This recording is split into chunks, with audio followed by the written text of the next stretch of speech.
Yo, yo, yo. I don't know why I just did that like that. Anyways, what's good, guys? We're back with a new episode of The Listen In with Ken. I'm gonna be honest, recently I haven't been uploading as much because I've been kind of in the creative block right now. Just not trying to figure out fun things to do that don't necessarily revolve around ranked, because obviously we play ranked and whatnot. I just feel like there could be a little bit more fun things. I'm just trying to think of things to do. And that's why I'm here to say, if you guys have anything that you think I should do for my next few videos, please comment them, because I'm willing to do anything that's fun or creative. But yeah, anyways, today's video is gonna be creative. Jesus, today's video is gonna be a listen-in about the last weekend's matches, and then at the end, I'm also gonna give my predictions for next week's matches. So let's get started. Like I always say, if you like the video, make sure you subscribe. Also, drop a like on this video, and once again, comment what we should do for our next ones. Last weekend, I would say the matches weren't as entertaining as they probably could have been, but it is what it is. So first match of the weekend, we start off with Toronto. I think this is a big match for Toronto just because of the fact that I think I say that all the time just because of the fact, but just because they just came off a dub, and it's kind of like that thing of like, they just keep up the momentum they're in, the rhythm they're in, and they play a team that's pretty decent, especially online in Miami. And they come out, do their thing, and it's the first time I think the community sees Rio in a professional match.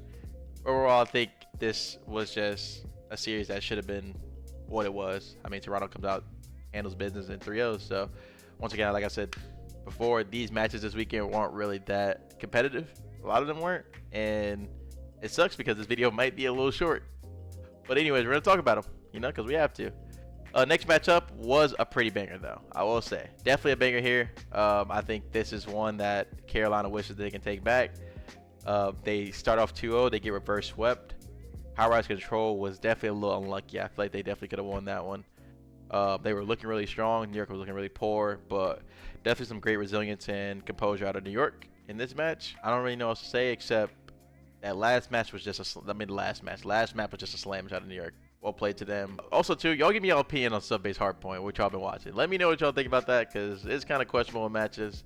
It's kind of questionable in scrims as well. But overall, I think this series was definitely a banger. Definitely one to watch. And I think that, like I said before, Carolina is not in a terrible spot because they took a team that's supposed to be or is a top 4 team and to last map. And they probably leave the series saying that they should have won it, realistically. And that's is what it is. I think this series Kid's been absolutely fried. I'm pretty sure most damage in the lobby and best KD. Congrats. Well played to him. Next match of the weekend was also too, want to kind of briefly talk about it because, like I said, these matches are pretty short and to the point. But also too, just the fact that this weekend we have 2 matches on one day, and I think that's just so troll. Realistically, there ain't no really other way to put it but troll. And I hate that it's this way, but I think they're trying to make it to where we don't have a really long breaks before the major, and it does kind of make sense. But realistically, like I said, as a viewer and as a person that loves COD, watching COD, it does suck because there's less matches on one weekend. Next match we got Boston versus Carolina. Like I said, leaving that New York series, Carolina's probably feeling pretty good, and then you go into a matchup versus Boston, who realistically is on the same tier, or I guess now better, but in the standings wise, same tier as you, and you're looking to obviously show a statement hey, we should have beat New York. Here we beat Boston, and they don't beat Boston here. Boston comes in play this day. We actually warmed up Boston, and they were definitely shooting. So kind of expected this to be a little bit. I mean, it is pretty close, and I didn't really watch the score. I think I watched the hard points. I didn't get really watch the other two because we were scrimming, but. Yeah, I mean, I think Asim has been a great addition to this Boston team, and I mean, they look better than Carolina right now, and that kind of sucks because, like I said before, Carolina leads the New York series, feeling really confident, and I think that they're in a good spot right now. They just need to figure out a few things, and definitely closing is one of them. I feel like they're really bad at closing their maps out, and ideally, that's one of the easier mistakes that you can have as a team, and something that you can definitely iron out going into the next week matches. Going into Saturday, we have Atlanta FaZe on their first match, and damn, Miami had a hard weekend. Sheesh. Play Toronto first, and they play Atlanta. I think just looking at the match set, I feel like Atlanta just is looking to get better at sub base. They played it a lot. They also lost it a lot. They continue to keep losing it. So I feel like as a team for them, they're looking to just get better at this map, and that's why they're tossing it into or leaving it into these series. I don't know if they picked it or not. I don't think they picked it because high resistance is. I'm assuming that Atlanta picked that. But yeah, I want to give a shout out. We'll watch this because it's definitely one of my players of the weekend. That's my boy. You'll call me biased, but I think Draws this map 3 on control was absolutely insane at Draws. I think he starts the map off like almost even or something like. Let's see. Yeah, so he's 7-7, and he ends this map out with like 25 kills. I think there was like a small little spree. There are going to be bodies over towards B. Miami Heretics have struck where the gap is. I mean, what was the theme? Wasn't here. Still on an 8. Oh, it's here. Like you had a vehicle for the team kill because that stopped Draza from getting the cruise, but Draza in the next gunfight ended up at 1 HP. But he's obviously on like a 6 free, and he's feeling probably nice right now. They're just slamming him, but yeah, it literally goes on a 9 free, I think, or something like here. Maybe he goes 10. Jesus. But it is just, I mean, you're stuck. You're done. Good luck. Pray for this one. The blender is fully in operation, and this one has an extra smooth setting. Atlanta FaZe are punishing them back into the spawn now. One last roll of the dice, but they've got nowhere to go. Abizi and Draza, they hold all the doors. Draza finds another kills that guy. I probably should start screaming. Anyways, like I said, want to give a shout out to my boy Draza. That's my son. He played really well in this match, and he had a great map 3. They 3-0 this map, obviously, and it's definitely off the back of him because of the fact that he just went on 11 spree. Just want to give a shout out to him because I feel like he hasn't been talked much about this year, and I mean, obviously think he's a great player. He learned from me, you know. Pops can't say son's ass, even though when he plays me, he's ass, and I'm just playing. But yeah, great match out of Atlanta. I mean, they start off slow on sub base hardpoint, and I think that's one thing they're definitely going back and looking at and trying to fix and iron out because it's definitely a map. It's definitely like a map that a lot of the top teams kind of play. So I feel like they're looking to like keep that in their map pool because nobody wants to have auto vetoes realistically, but sometimes you do. Next match, New York versus Subliners, or New York versus Seattle. First time we see the new Seattle team, they obviously dropped Illy for Brezzy. To me, definitely questionable, but it is what it is. Maybe there's some insider things that we don't know about. It shows here they got 3-0. Respectfully. They obviously get his slammed in the high-rise control, and I can only imagine how that went. I didn't get to watch this series, but it did not look close.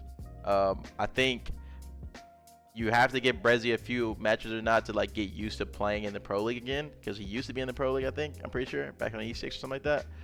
But overall, I just feel like it's so hard because you drop your best player, and there had to be more to it because you don't just randomly drop your best statistically best player unless there's something else going on, and it sucks for that because I think Ender is really good at this game, and if there's any other things going on, I just hate that for them because they definitely, I feel like the Seattle team definitely needs somebody like Ender on their team. GG's to them. Well played to New York. New York goes 2 on the weekend. Next match, Minnesota versus Rocker, absolute banger. Shout out to Rocker because they placed top 4 at the event. I think a lot of people are calling it a fluke, saying like they're actually not as good as that. They just got lucky, whatnot. I think they're showing that they definitely can fight with the top, and they're definitely in conversations for being a top 4 team, or at least being a Sunday regular type team.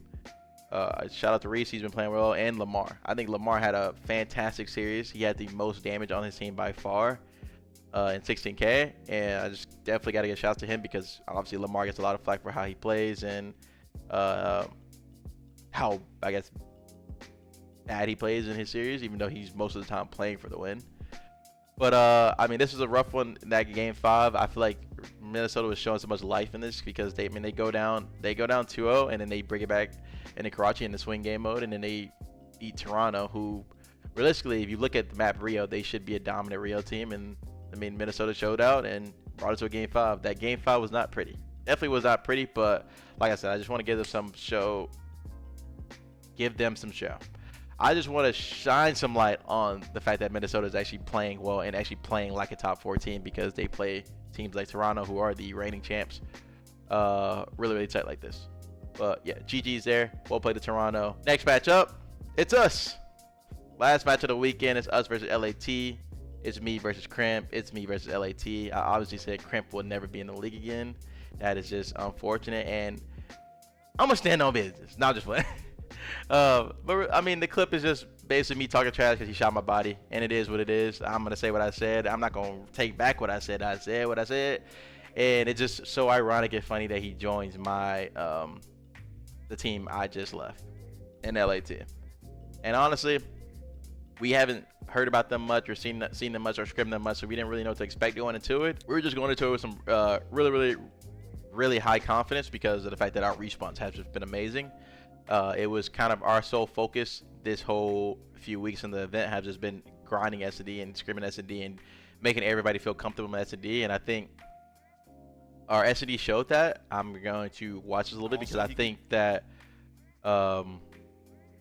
a lot of these retakes that we had on this map were absolutely insane, and I think that's just off the back end of us just grinding S&D and getting comfortable with like how we want to play the game mode and what we're looking for in a sense of like what's our priority. Because I feel like I want to explain this because I don't know, I didn't really think about it, but I think as a viewer you would be like, yo Ken, why don't you just peek the bomb here? Why don't you just like look to see, why don't you try to get a kill here? And I'm gonna kind of explain the situation and like my mindset behind why I do what I do here. And this is like once again one of those things where just like playing S&D and like realizing that like the A bomb site on this map is actually more retakeable than the B bomb site most of the time.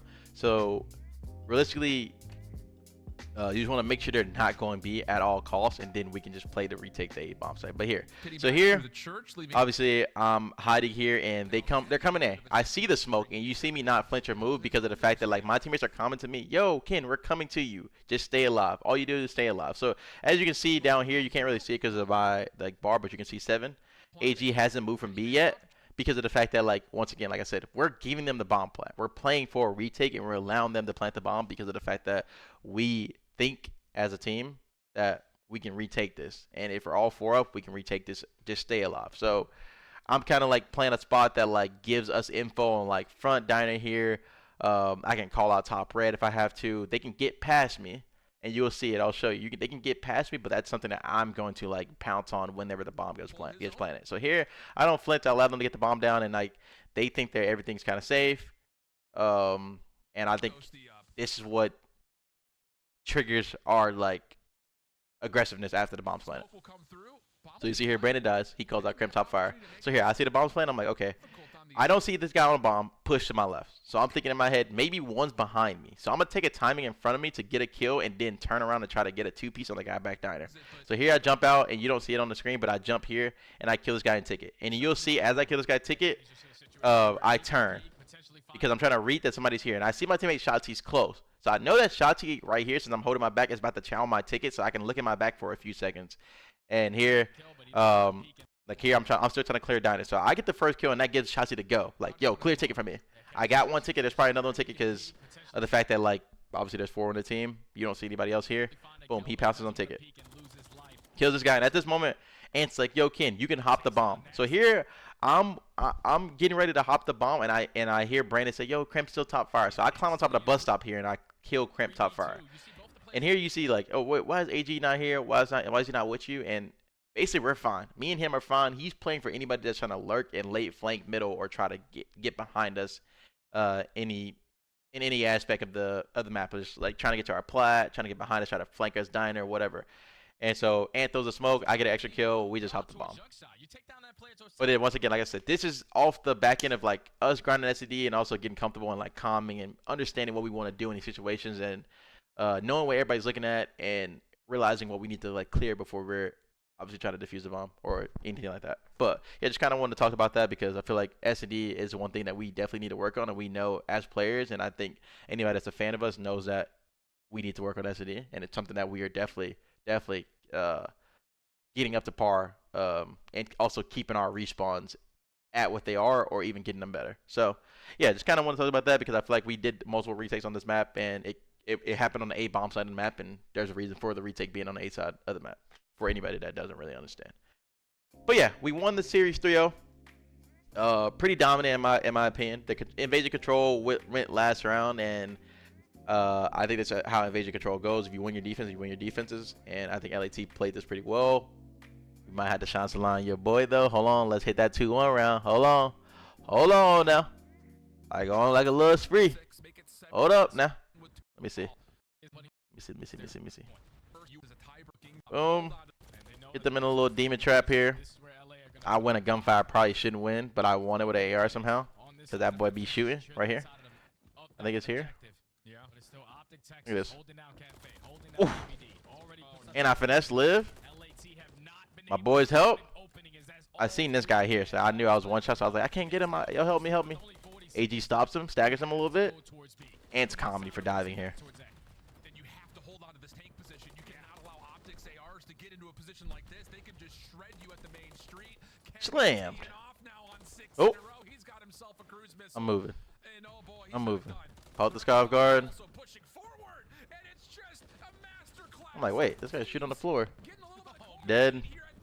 And then, so, like, here, they obviously get on the point, and, I mean, it's small, but I'll explain this a little bit, too. Like, here, my teammates died, too, dead. They call it 2 going to the point. I obviously killed this guy, and it's like, yo, Ken, did you not know this guy was here? It's like, I know he's here, and there's 1 second left, and it's like, if I can kill the next guy, and, like, if I kill this guy, and then I die to Ghosty, and the next guy's not weak, that means they can just stack the point and cap the point. So, for me, what I'm thinking here is I kill this guy, Ghosty's not instantly tradable here.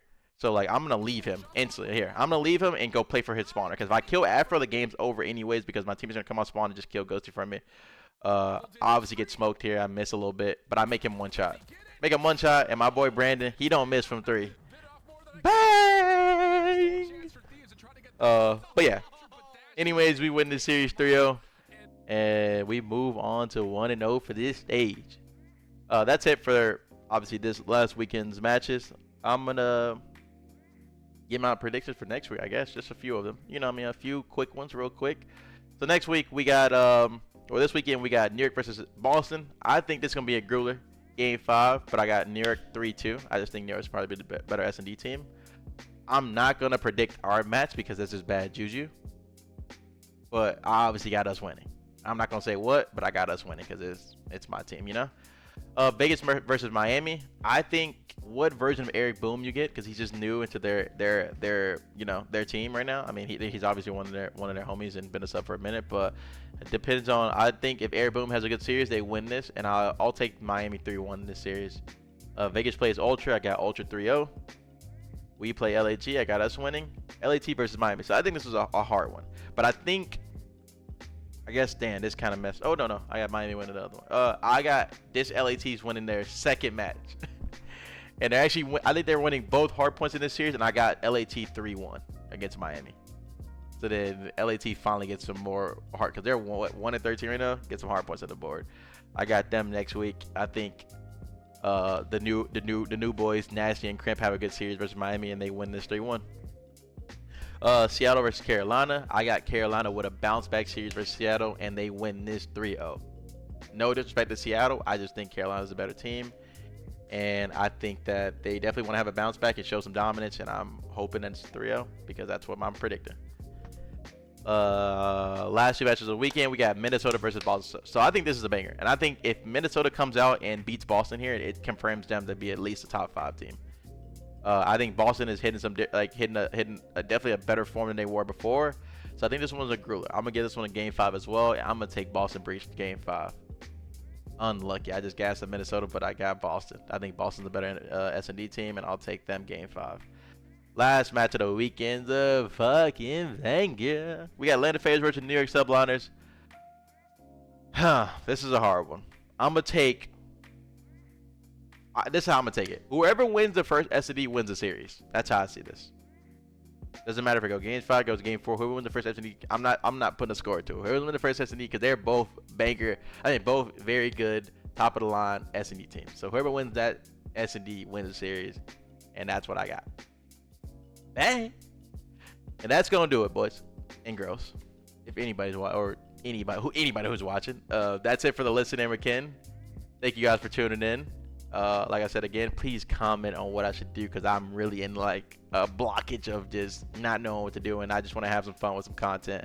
I want to do more in real life content for sure, and let me know if you guys would like that. Other than that, I hope you guys are having a great day today, I guess, when this drops. And I hope that you guys like this video. Jesus Christ, I just blanked out for a second. But yeah, make sure to subscribe. See you guys next time or next week for another Listen In with Ken. Peace.